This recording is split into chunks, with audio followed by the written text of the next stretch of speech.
Climax లో కళ్ళెంబట్ నీళ్ళు తెప్పించేశారు సార్. బాగా కనెక్ట్ అయినట్టుంది. Yes sir. స్టార్ట్ చేద్దామా సార్? Why not? మీరు డిసెంబర్ 14వ తేదీ చేశారు. ఫోన్ చేసి మీరు చెక్కుల మీద సంతకం చేస్తుంటే గుండె తరుక్కుపోతుంది ఆంజనేయులు.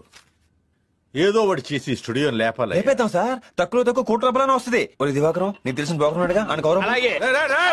ఇండస్ట్రీలో మన తన అని ఉంటది అంకుల్. ఎక్స్ట్రాలు ఎక్కువ, వీడు బుజ్జి, వీడి కొలెస్ట్రాల్ ఎక్కువ. చూసాను తొందరపడ్డాడు, వీడికి అన్ని ఎక్కువే. ట్రైన్ ఎక్కడిగానే చూస్తున్నాను, మీరు చాలా మాట్లాడుతున్నారండి. అరే నీ కోపం వచ్చిందంటరా? పదండి సార్, మనం వెళ్ళిపోదాం. ఇలాంటి వాళ్ళు మీ మళ్ళీ కొంచెం మైక్ తీసుకొని చెప్పి బాగా వినపడుతుంది నాకు.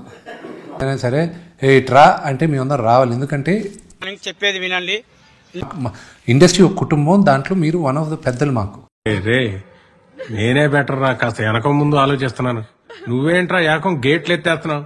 అంటే నాకు ముద్దు వచ్చేది మీ ఇద్దరిని చూస్తాను, ముగ్గురు చూస్తానంటే కొంచెం ఓవర్ యాక్టింగ్ చేస్తారు. ఏంటి సార్ అది? అంటే నాకు ముద్దు వచ్చేది మీ ఇద్దరిని చూస్తాను, ముగ్గురు చూస్తానంటే కొంచెం ఓవర్ యాక్టింగ్ చేస్తారు. భజన మీరు గొప్పోళ్ళు గొప్పోళ్ళు గొప్పోళ్ళు. ఏం గొప్ప? దేనికి గొప్ప?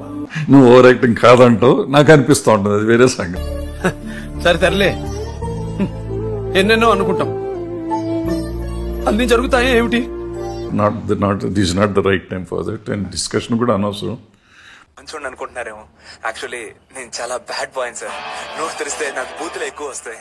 మీరేమో పద్ధతి లేకుండా మాట్లాడుతున్నారు. తర్వాత మంచోండి అనుకుంటున్నారేమో, యాక్చువల్లీ నేను చాలా బ్యాడ్ బాయ్ సార్.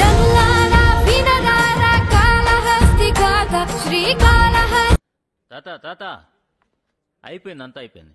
కొంచెం రెస్ట్ తీసుకోండి. కావాలంటే సామాన్లు బాగుండాలి.